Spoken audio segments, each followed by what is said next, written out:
Good evening. Let me try that again. Good evening. All right. My name is William Watkins, and I'm the Vice President for Student Affairs and Dean of Students here, and I will be serving as your narrator for this evening. It's my pleasure to welcome you to the 2015 Freshman Convocation at California State University, Northridge. How about a cheer? Come on. Will you now all please rise for our national anthem, which will be performed by CSUN's Akasola.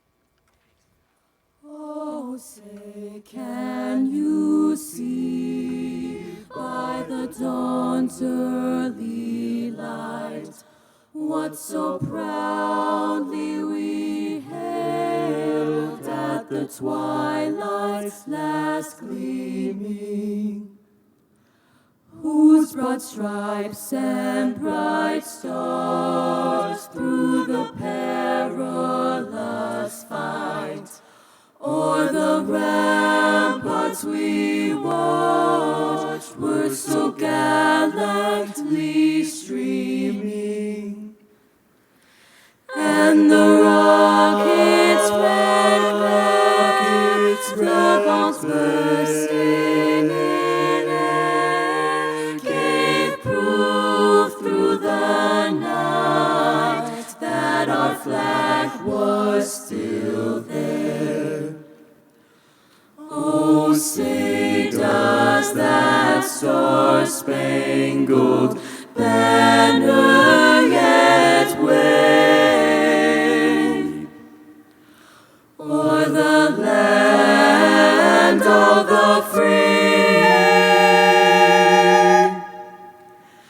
and the home of the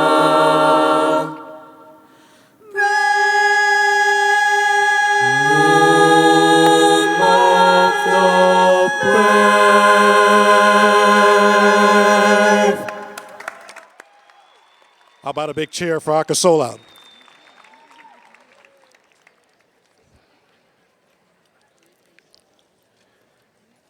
The platform party can please be seated. So, freshmen, welcome to Cal State Northridge again. We have enjoyed so much seeing you move about the campus and to become a part of the Cal State Northridge family. And on this evening, we have a chance to welcome you in a more academic way to the experience of being a student here at our university. Tonight, a distinguished platform party has been assembled to welcome you as the newest members of our campus community as we embark upon the 9th annual Freshman Convocation. I ask that you now all hold applause until the entire platform party and our special guests have been introduced. I also ask that each of you on the platform rise as I call your name, and please remain standing. From the right to the left, Director of Intercollegiate Athletics, Dr. Brandon Martin. Next, Associate Vice President for Marketing and Communications, and remain standing, Mr. Jeffrey Noblet. Acting Faculty President, Dr. Adam Swinson. Vice President for Information Technology, Ms. Hillary Baker. President's Chief of Staff, Ms. Jill Smith. The 2015 Diane F. Harrison Leadership Award recipient and CSUN student, Ms. Kenya Lopez. Yeah. Our 2015 graduate student speaker and former CSU trustee, Ms. Talara Alexanian. President of our university, Dr. Diane Harrison. Provost and Vice President for Academic Affairs, Dr. E. Lee. Our keynote speaker, David Levithan. Associated Students President, Mr. George Reyes. CSU trustee, Professor Steven Stepanek. Vice President for Administration and Finance, Mr. Colin Donahue, Vice President for University Advancement, Dr. Robert Gonzalez, CSUN Alumni Association President, Mr. Carlos Fuentes.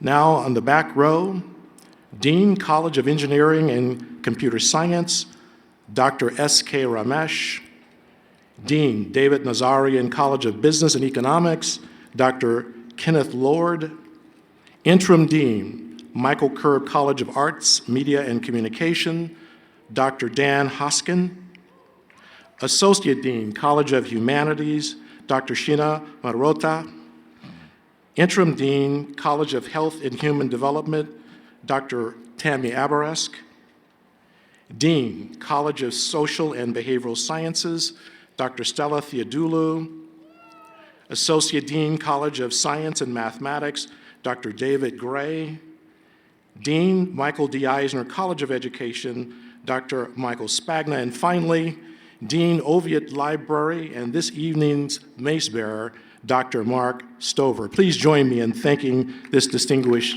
platform party. Platform party can now be seated. I'd also like to take this opportunity to introduce and thank all of the associate deans who have served as honor marshals, members of our faculty, our campus department chairs, individuals representing the leadership in our various divisions, the student leaders from the Associated Students, University Student Union, Student Housing Resident Advisors, student athletes, new student orientation leaders, all of them. Thank you all. Whether we have our faculty and other administrations, please rise so that we can recognize you. Let's give them a cheer. Thank you. And now it's my pleasure to introduce our president, Dr. Diane Harrison.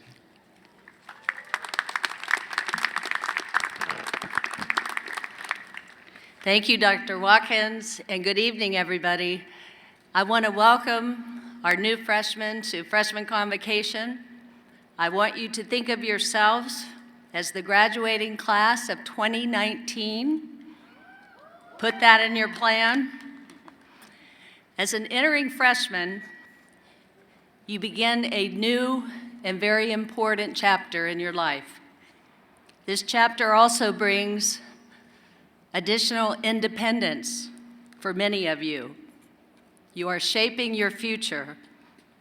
All of you are here at CSUN because you know that your future is going to be shaped in large part by your college education. I want to congratulate you for taking the first step in this journey, your unique journey, regardless of your path or your professional career.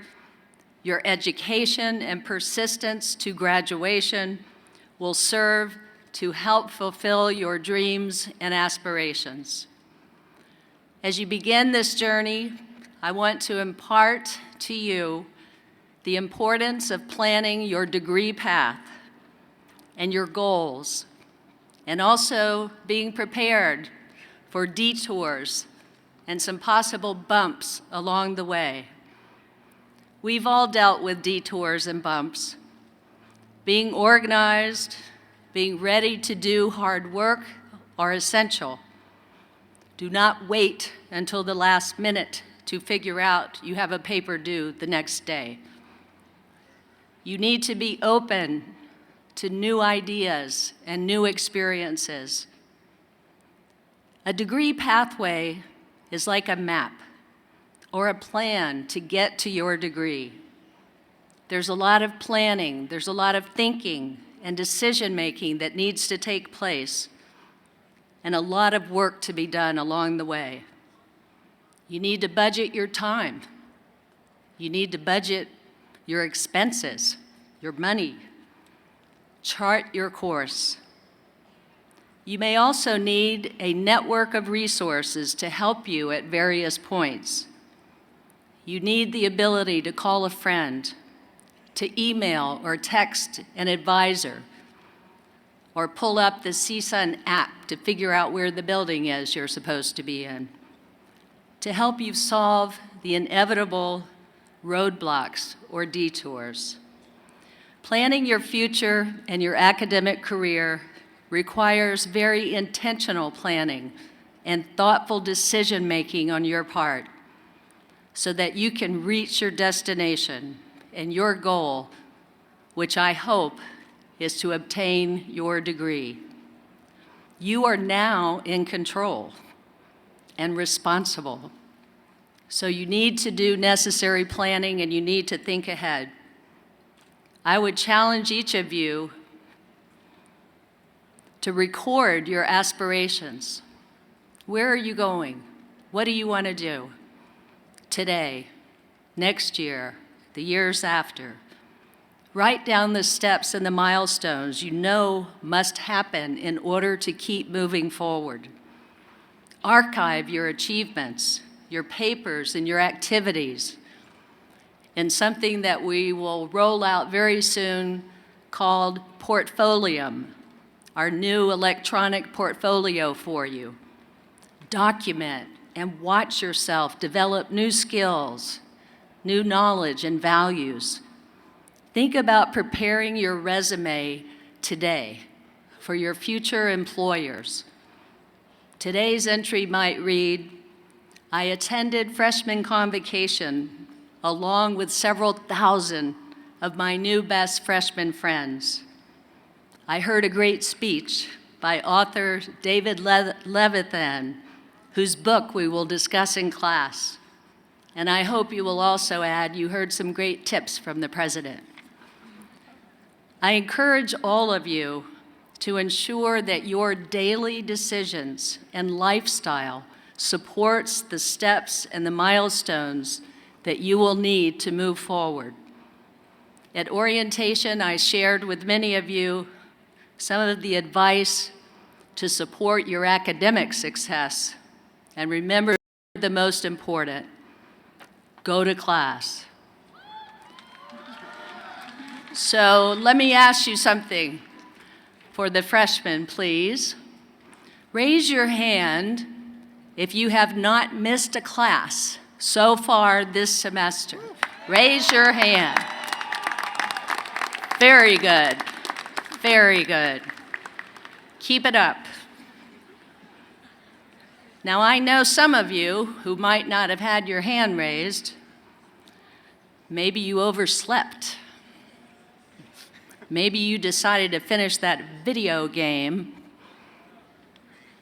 Maybe you thought, well, I'll make it up later. I'll catch up, I'll cram. These decisions are yours alone to make. I would urge you to make good decisions. The decisions you make this semester, next semester, can have a tremendous impact on your degree pathway. They are the daily decisions that begin to distinguish those who are achieving and realizing their successes sooner. Do you spend time with friends who support your aspirations and share your values of accomplishing a degree? You should. We've talked about your getting involved. The university has a vast array of resources and clubs and organizations to help you find a network of people who have similar interests as you do.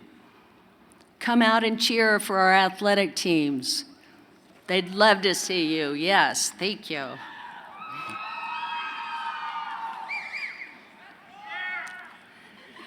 I hope you make the decision to include all of the resources that we have to offer in your planning, in your degree pathway itinerary. I would also tell you to get to know new people. Introduce yourself to the person on your left or your right now if you don't know them. There you go.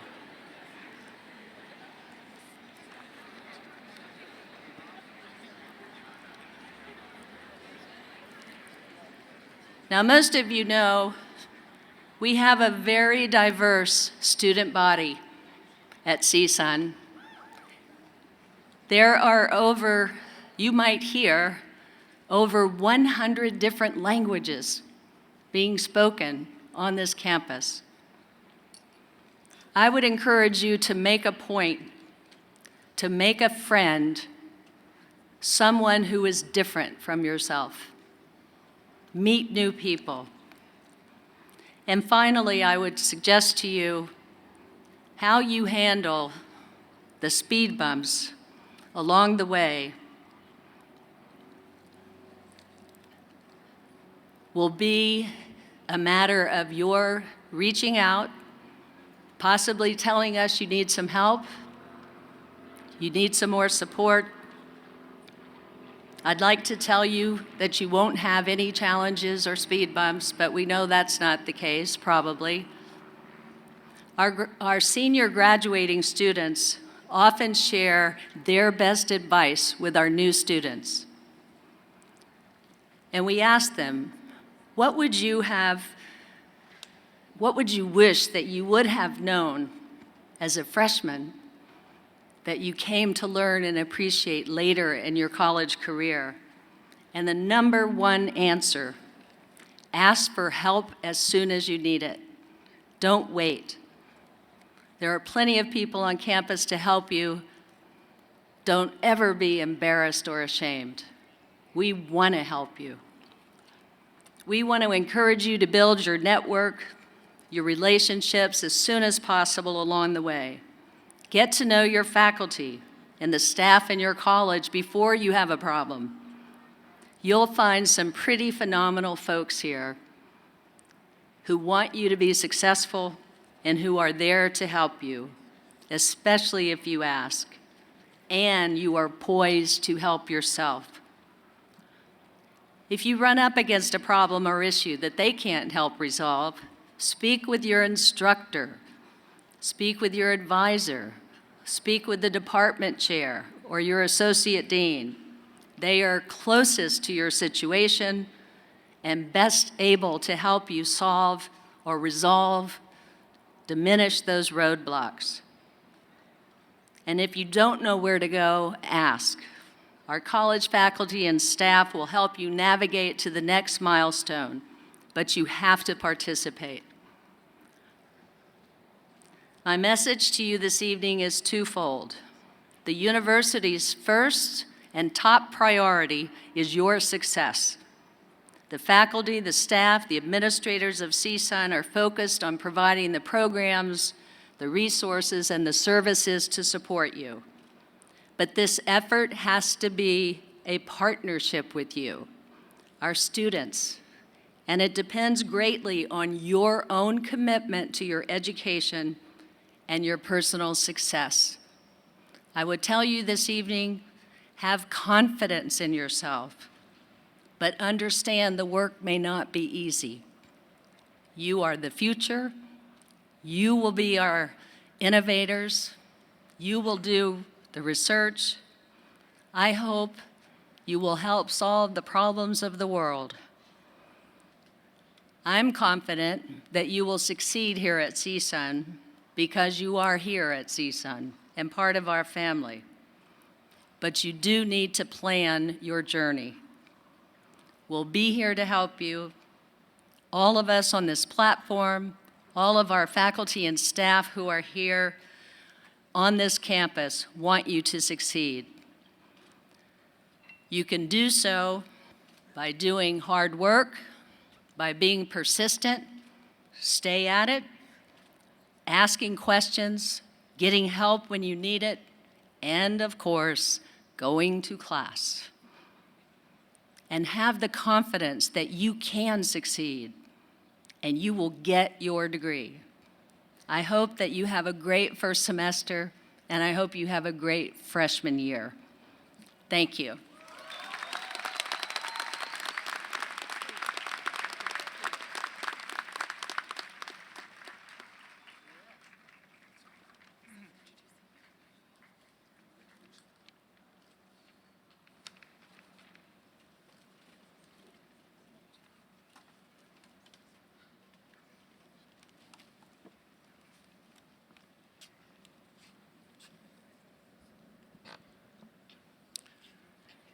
Each year at this event, a CSUN student or recent graduate is invited to share their thoughts and insights into creating a successful university life.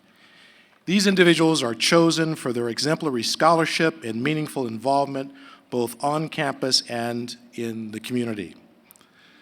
Ms. Talar Alexanian, one of CSUN's 2015 graduating seniors and former CSU student trustee, is serving in this distinguished role with us this evening. Talar majored in journalism and graduated this past May.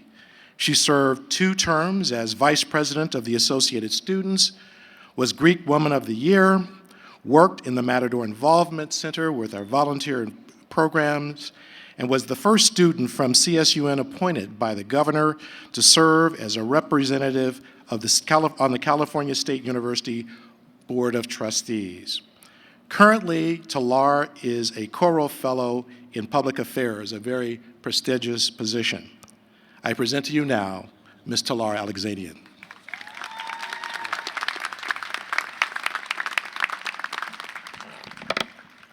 Thank you, Dr. Watkins, and hello, class of 2019. Yes, I like the sound of that. I'm so grateful to be back on this campus that has given me so much throughout the years. I stand before you today as a graduate of this great university, an aspiring professional pursuing a career in a field I love, and a proud Matador. However, I didn't necessarily start out that way. When I walked onto campus from the B3 parking lot this afternoon, I tried to remember what it felt like to take that same walk when I first started as a freshman at CSUN years ago. My mind was racing with endless thoughts and questions I wanted answered. Where the heck is Nordhoff Hall? Who am I going to hang out with in between classes? Should I really major in journalism?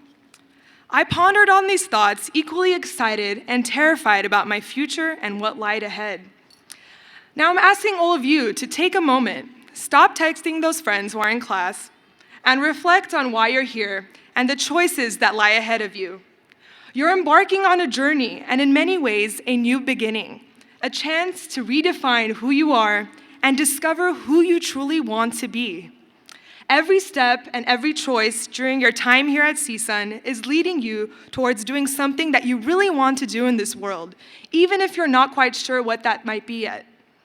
It's so easy to be stuck living in the mold of others' perceptions, but now you have the sole power of making your own decisions. So how will you make them? I wanted to offer you 3 pieces of advice that will help pave your own path and define your college experience. First, stay on campus and embrace the endless possibilities, opportunities, and resources. It can be so easy to fall victim to the same routine of simply going to class and driving back home. However, when you actually spend time on campus, you realize how many events and activities you can take advantage of, especially ones that offer free food. How lucky are you to be at a campus that lets you work out at a world-class gym, take a nap in your sleeping pod, all while receiving an affordable, high-quality education in the process. All these things are here specifically for you. You will find your home here at CSUN as long as you get involved. Join a club, be a part of Greek life, get an internship, apply for an on-campus job, volunteer with AS Productions, become a student leader. Partner with a professor to research the world's next innovation. Then get another internship, another job, and another volunteer opportunity. Get as much experience as you can, because when you graduate, everyone else will have a little piece of paper essentially saying the same thing as yours. So it's important to differentiate yourself, cultivate your passions, and do things that help you stand out.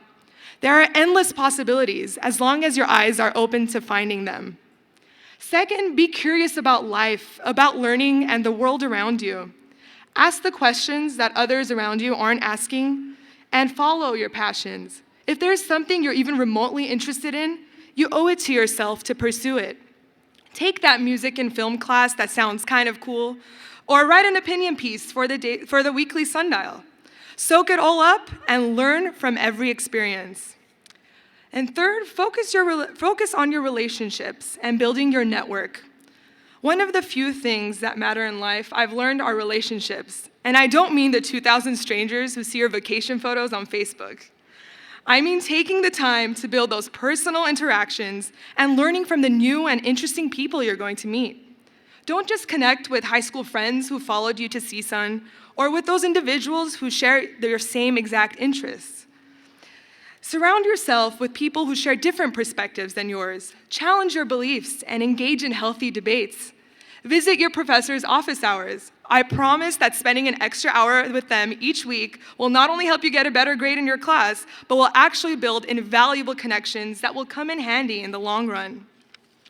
I've learned that life is not just about how hard you work or how passionate you are about what you do, but it's about nurturing these relationships and maintaining these bonds over time.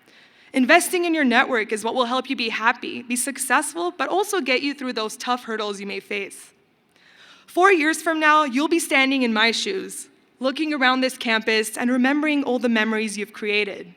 Those sleepless nights rushing to finish your research paper on time, those moments fighting tooth and nail for the perfect parking spot, or meeting up for a group study session at the one and only Club Oviat. You'll be proud of that moment when you finally master a new skill, solve a problem, or achieve an accomplishment, like I did when we launched the first ever campus farmers market during my time as student body vice president. And you'll definitely remember getting your daily caffeine fix at the Freudian Sip. You think it won't be a daily habit, but trust me, it's going to happen. Just embrace it now. You'll create other memories just like these that will be unique to your CSUN experience. CSUN grew to be my second home, the place where I found my lifelong friends and built relationships with caring role models and mentors. CSUN is the place where I learned that my actions can impact change in this world. The place that I learned that taking risks does pay off, and that it's okay not to know all the answers right away, but it's never okay if I stop asking those questions, if I stop learning, and if I actually give up on my dreams. I never anticipated my CSUN journey would turn out the way it did, but by pursuing every new experience with passion and determination, building those connections and taking advantage of all the resources available on campus, I was able to achieve heights that I never thought I'd reach.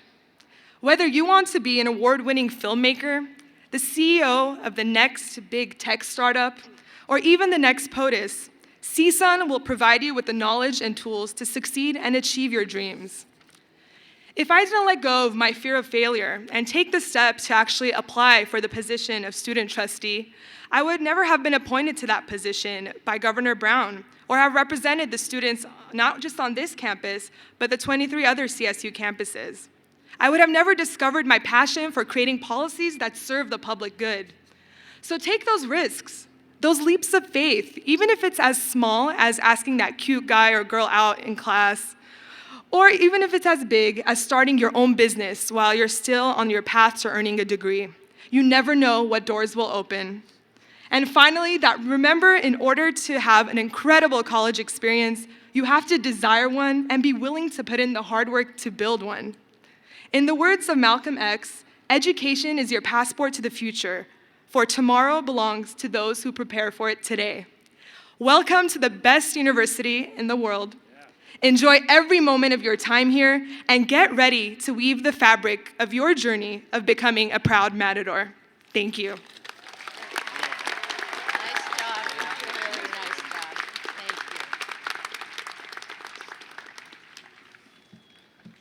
She learned it all here.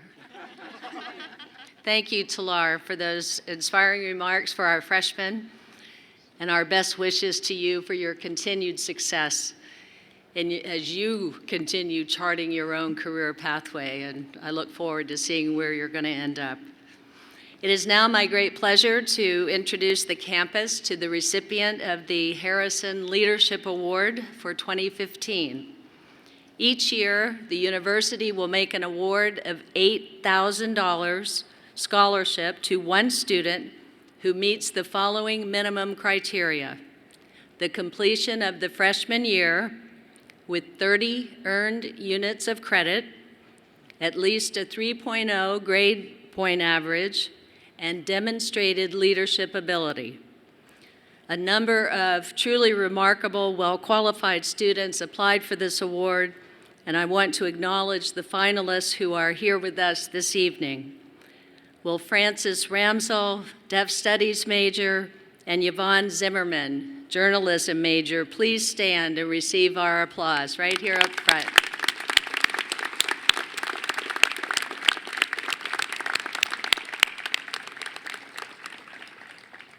Congratulations. Carlos Cruz, who's a kinesiology major and also was a finalist but could not be with us this evening. I want to thank you both for your inspiring work and for your leadership, what you have done so far as students. You're truly role models for the success of our freshmen, and we appreciate it. And now I'm pleased to introduce to you all the recipient of this year's Harrison Leadership Award, Kenya Lopez. You just stand right there. Kenya Lopez is an exceptional young woman who has excelled in her academic studies while establishing herself as a leader in our campus community. Kenya is majoring in journalism with a minor in business law and has achieved a 3.51 grade point average during her first year at CSUN. She's interested in a career with Univision News Network and dreams of participating in the National Student Exchange Program. Kenya and her mother moved to the United States when she was 11 years old, a decision that Kenya said made her feel like a failure because she didn't know anything about her new country, not even the language. She turned her sadness of being in a new country into her motivation, her desire to go far in life and to be unstoppable. Kenya has been very involved at CSUN. She attended Camp Matador and this year returned as a counselor. She was elected as the lower division senator for Associated Students. She's the director of finance for the University Ambassadors. She's a member of the Radio, Television, Digital News Association. She joined Delta Zeta sorority. Okay. And this summer was an ESPN volunteer for the Special Olympics World Games. Kenya has been equally determined to inspire other AB 540 students to dream bigger and realize that you do have opportunities and support services to succeed as students. Before I present Kenya with a symbol recognizing her distinguished accomplishments in receiving this award, I want to share her very, very wise words with you, her words of advice to new students. Get outside of your comfort zone. Meet others. Try to do something for everyone. Kenya, it is my strong hope that you will continue to help create a strong culture of involvement and leadership while you're here at CSUN. And I want to thank you for the many ways in which you help CSUN rise.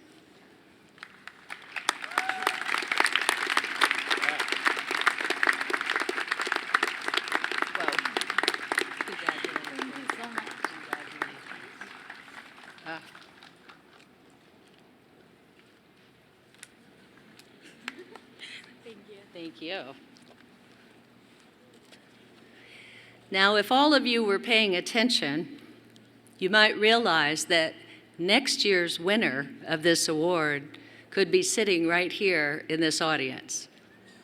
And in fact, Kenya told me that when I was talking about this award last year, she sat here and said, I want to win that.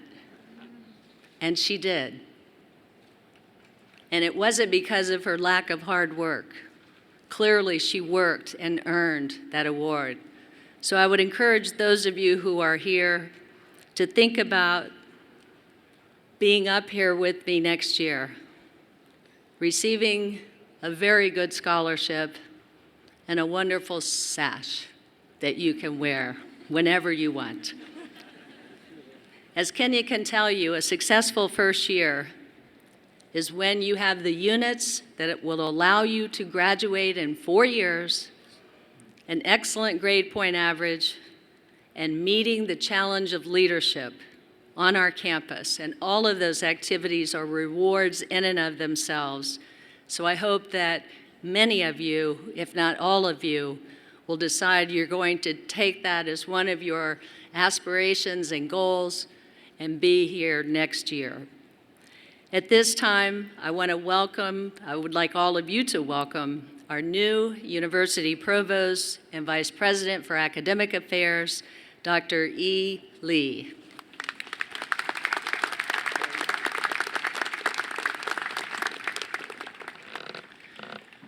Thank you, President Harrison. I want to thank Pella for your thought and the inspirational speech. And thanks for the winners, Kenya. As you heard, I'm also new to the campus. I'm learning great things about CSUN every day. As I grow with CSUN, I grow with all of you as well. We're taking this journey together. I'm also looking forward to see you at your graduation a few years from now. Now I'll say a few words about today's Convocation keynote speaker. David Levitan, our Convocation keynote speaker today, is a prolific author, an active editor, and a bit of a revolutionary. His many books, including Every Day, this year's freshman common reading at CSUN, has questioned and tested commonly held assumptions about identity in America, with a particular focus on gender and sexuality. Levitan began his career at age 19 by accepting a college internship in a field he wasn't immediately drawn to, book publishing. One of his early projects had him working with the author of a little-known new book series at the time about 4 middle school girls who get together to start a club so they could earn a little money. Back then, who would have thought that this series, The Babysitter's Club, would sell over 175 million copies? But that's what happened, and that success was part of his first job. Fast forward a decade, Levitan stayed with the book publishing and became an author in his early 30s. Once he got started, there was no stopping him. He has written and published a new book every year or so since then, while also working as the founding editor of Push, a division of Scholastic Press that publishes agile material for young adults, with themes including cutting, bullying, and LGBTQ relationships. You can see that the same edginess and the same boundary pushing reflected in the book Every Day. As most of you know, the main character, who is called A, grows up without gender, race, sexual orientation, parents, friends, and all of the other things we usually classify ourselves by. Without those things, you may question, who is A? Who would you be? Those are questions the book raises. You can get another view of Levitan's courage in his characteristics of the audience for his books. He says, all of my books are read by teens and adults. And making a distinction about who a book is for is rather silly and usually quite arbitrary. In short, David Levitan is a boundary breaker and a border crosser. And for those of you in the audience who are taking approaches to university writing this fall, here is a quote worth contemplating. If you want to rewrite the way things are, the first thing you have to do is write, end quote. I hope you will all do some writing and rewriting in the coming semester. But for now, please join me in welcoming our keynote speaker, the acclaimed editor, author, and the man of disruptive imagination, David Leventhal.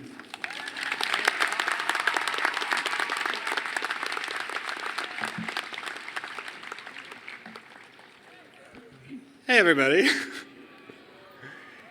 It's kind of funny that I'm up here, but I'll get to that in a second. So I'm a writer. I'm paid to make things up and usually do that without an audience. So this is kind of overwhelming. Usually the only time I speak to this many people is in my nightmares. And in my nightmares, it is usually this hot. You may note my lack of robe. They were very nice and said, "Would you like to wear a robe?" I said something along the lines of, "You're kidding, right?" For two reasons. The first is the aforementioned heat. Why would you wear a robe? It looks like they're wearing pants, but those are just clip-ons to the bottom of the robe. They're all just wearing Speedos underneath the robes. I assure you, sorry guys. Yeah. I like this group. I did say, I will not wear a robe, but can I please carry the badass scepter? And they were like, no. I was like, please, can I carry the badass scepter? And they were like, no. I will assure you, though, if Loki comes and attacks us, we are prepared. I will go so bad blood on him, you will have no idea what happened. It's just right here. Yeah.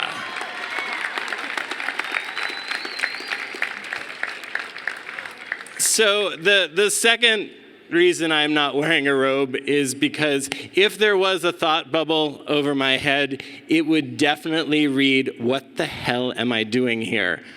That is definitely the overwhelming emotion here, which is sort of fitting because when I went to my convocation my freshman year, the same thought bubble was over my head. What the hell am I doing here? How did I get into this university? What, 4 years I have to pretend to be smart? Wow.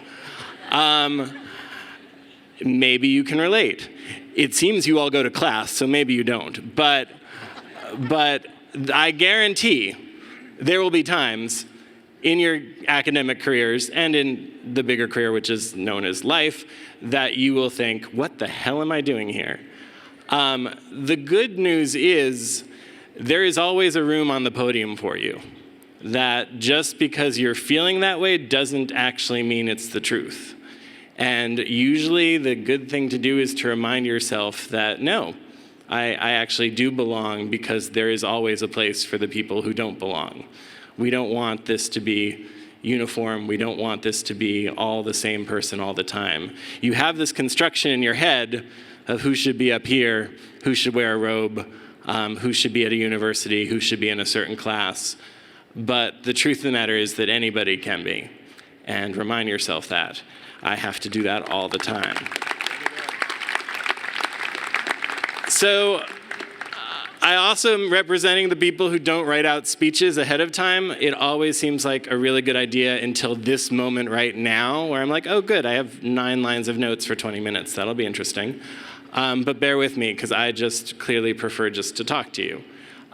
Because I think the most wonderful communication we can have is when we just talk to each other. And the best moments of my life so far have usually been involved being with large groups or just one-on-one and talking to each other. And I'm gonna be honest with you, the best thing I got out of college was the conversation and the talking to each other, in class, out of class, in dorm room, sometimes way too late at night, sometimes way too late at night when there was a paper to write that was due in 6 hours, but the conversation was really good. You navigate that. You go by the seat of your pants, but as long as you're going forward and get the work done, it happens. I'm here ostensibly to write, no, not ostensibly, I am here literally to talk about my book Every Day, which this university was kind enough to choose as the freshman read, which is awesome. And it's awesome, thank you. Oh, now I like this side, this is good. All right, now I like you all. I was thinking I was gonna have to start a turf war between the green and the orange to get lots of like noise going, but I'm glad it's now like the red on the sides versus everybody else. So that's good, we're gonna cheer, and that's awesome. So Every Day is a very, very strange book to choose for everybody to read, and it's a very brave book to choose for everybody to read, and hopefully it will lead to lots of conversations. I'm now going to start with the sort of conversations I had in my head while writing it, talk about some of the conversations I've had since writing it and it has been out in the world, and some of the conclusions I've gotten from that. Not to do your homework for you, but hey, anytime you get the help to do that, take it. So the story of Every Day, if you haven't read it yet, bastards, is about a character named A, who since birth every day wakes up in a different body in a different life, has no idea why this is happening, and after 16 years of it happening, is pretty used to it, and has decided the only way to navigate through life is to not connect with anybody else, to just sort of get through the day, and then get to another day, and then get to another day. And that is the only way to survive. Do not do any harm to the person whose life you're in for a day. Just let it happen and then move on. This is complicated because, and this is not a spoiler, it happens in the first chapter. In the first chapter, A meets somebody named Rhiannon. And suddenly, for reasons that have something to do with her and also things that have a lot to do with how lonely A is, they connect. And suddenly A is starting to connect to the rest of the world, even though the world can't comprehend defining somebody who changes bodies every day. I wish there was an amazing story to tell you about where this idea came from. It really just came as I was walking to work one day and thought, what would it be like to change bodies every day? Who knows what I was thinking about my body that day, but whatever it was, it stuck with me. And a year later, I started writing the book. And for the first time ever, it was my 15th book, and for the first time ever, I wrote a book to answer questions. There were two of them. The first was, quite fundamentally, what would it be like to wake up every morning in a different body, in a different life? And I realized very quickly that that actually is a more profound question, which is, what would it be like if you weren't defined by your body? Everybody looks at you, immediately makes judgments. What would it be like if you were purely just yourself? That there was no external manifestation of that, if you were just what we call the person inside. That was interesting to me. I had no idea what the answer was, but that's why I wrote the book. And the second question, from Rhiannon's point of view, was what would it be like to love somebody who changed every day? For those of you who've been in relationships, you know, it's hard enough when there are slight changes. Like, oh, you've decided to grow a beard. That's awesome. Oh, you're cutting your hair off. I love your hair, but that's okay. I love you without it too.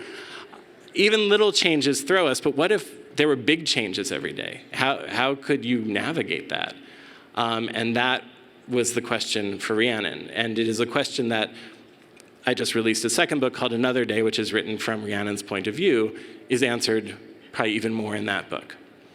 So in thinking about these questions, I came up with my answers, which are in the book, but I also was thinking a lot about the idea of how we are defined by our bodies and how wrong that is.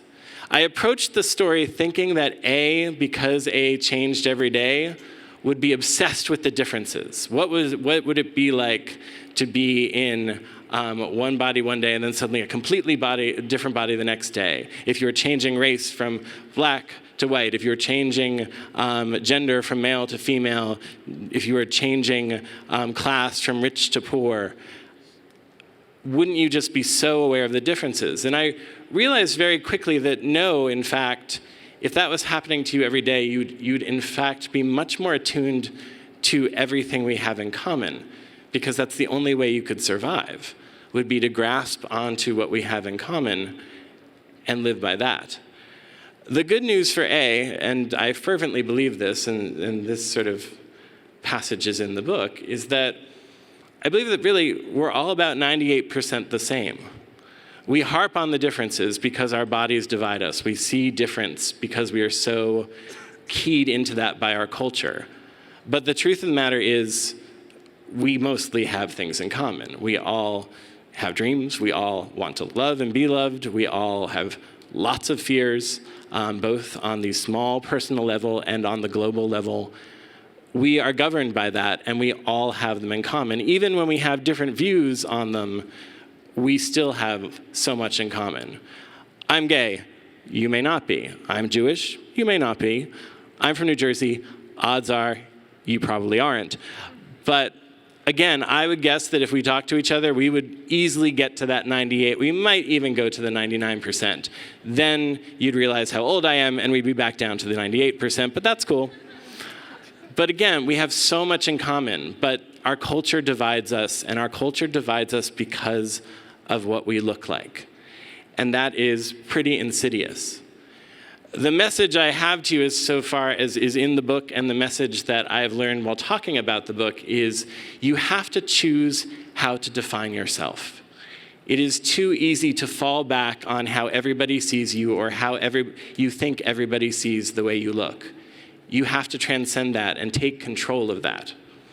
You should not let anybody define you by your body in any form, whether it is race or gender, whether it is the completely arbitrary norms of pretty and ugly, whatever it may be, they're all arbitrary. They have no meaning except the meaning that we give to them and the meaning we give to them in the pride that we have in them.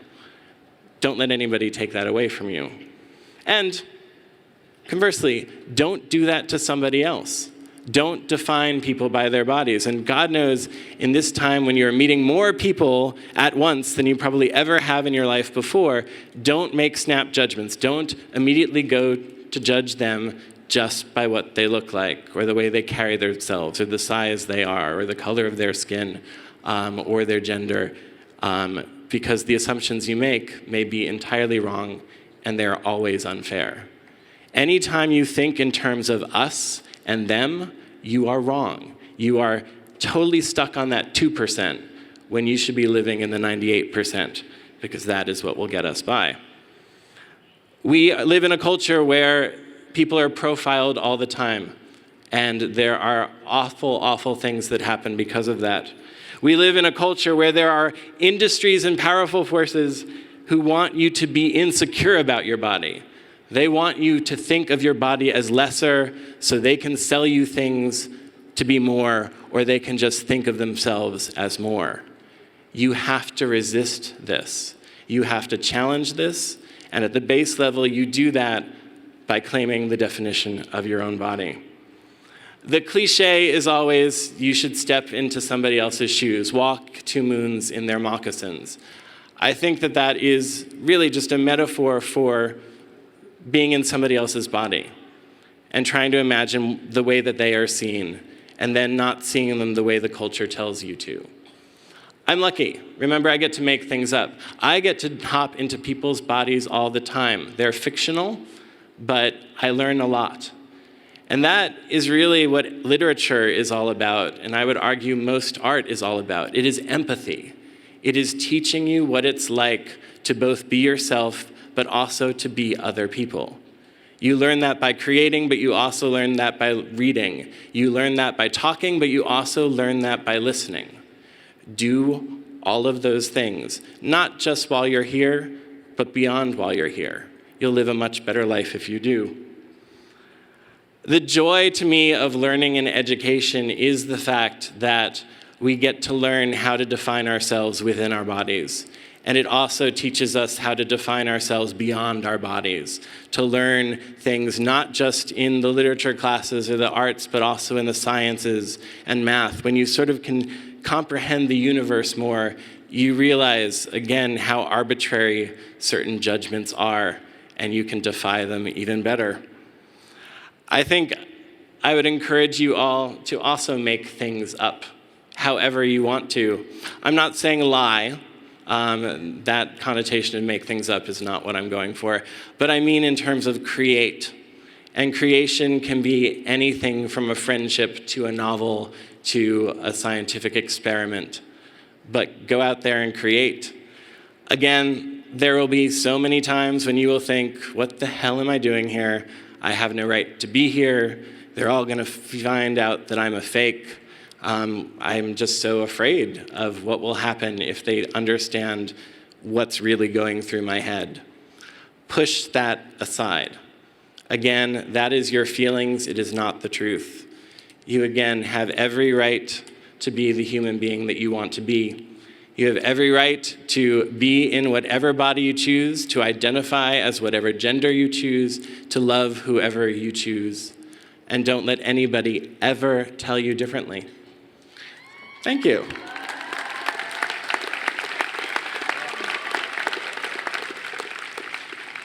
So, thank you for letting me talk. I will be up at a table there afterwards to sign books and talk some more. This probably isn't the best venue for Q&A, I think. But I would love to talk to as many of you as possible. And hopefully you will talk about this book. You will talk about other books. And you will talk to each other and listen. And again, get past your bodies. Don't think of the car on the outside. Think of the driver on the inside, because those are the most interesting people you'll meet. Thank you.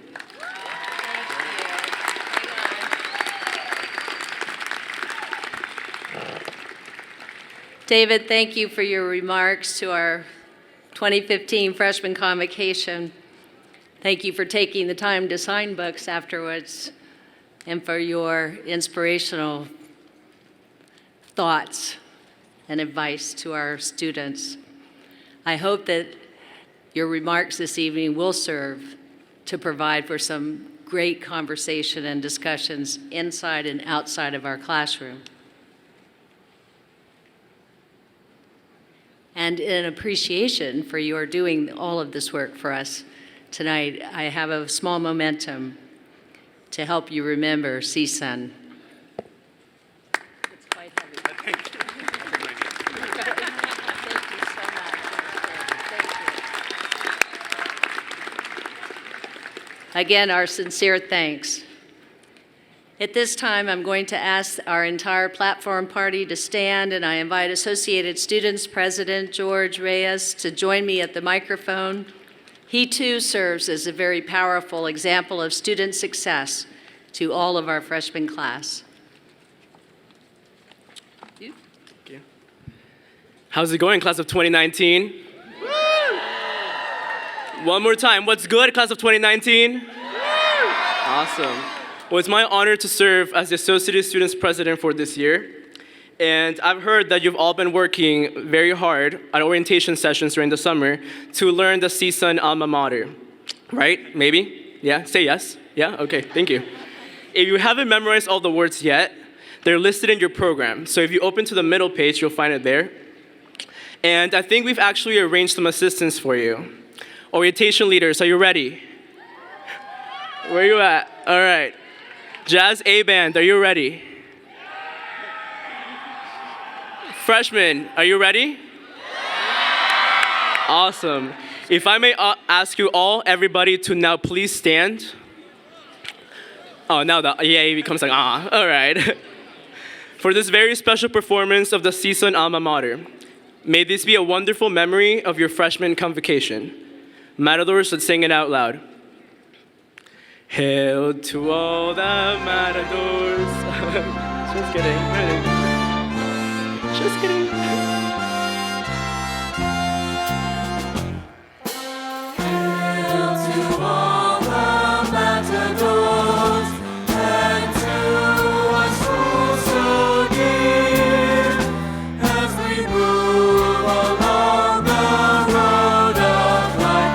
Let us keep from doubt or fear, for the knowledge which we find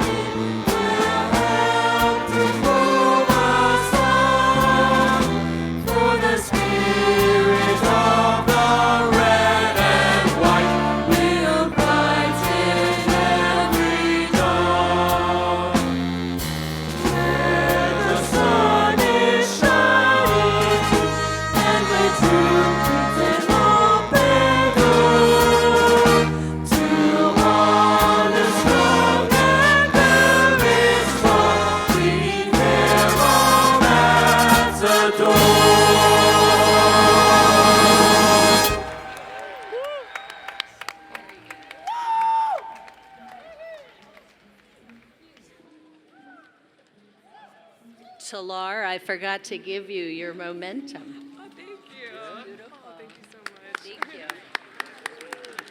At this time, I want to acknowledge and thank the many persons who have made this event possible. Professor Matt Harris, our CSUN Jazz A Band, and a large number of brass musicians from our music department, members of our campus staff who have staged this incredible ceremony for us, and our new student orientation leaders and student housing residents, assistants, who've worked so hard over the last months to prepare our newest matadors for their freshman year ahead.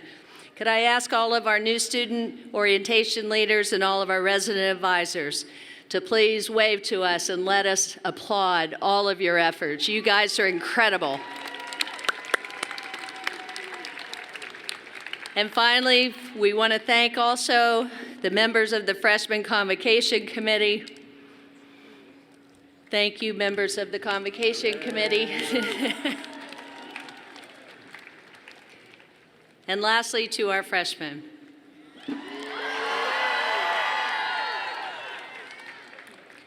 I hope that this convocation has nurtured your commitment and desire to succeed and has helped to instill a sense of pride within you. On behalf of the entire campus, I welcome each and every one of you, and I challenge each of you to remember the resolve to succeed that I hope you feel tonight. After closing this convocation, I invite each of you to put on your new Matador pin and walk up the library stairs behind us as we begin our reception in the library portico. Your work, your walk with us will be a symbol of your joining CSUN's campus as a community of scholars with a deep commitment to gaining knowledge and using it to help shape a better world for all of us. My very best wishes for your success here at CSUN. I now conclude the 2015 Freshman Convocation.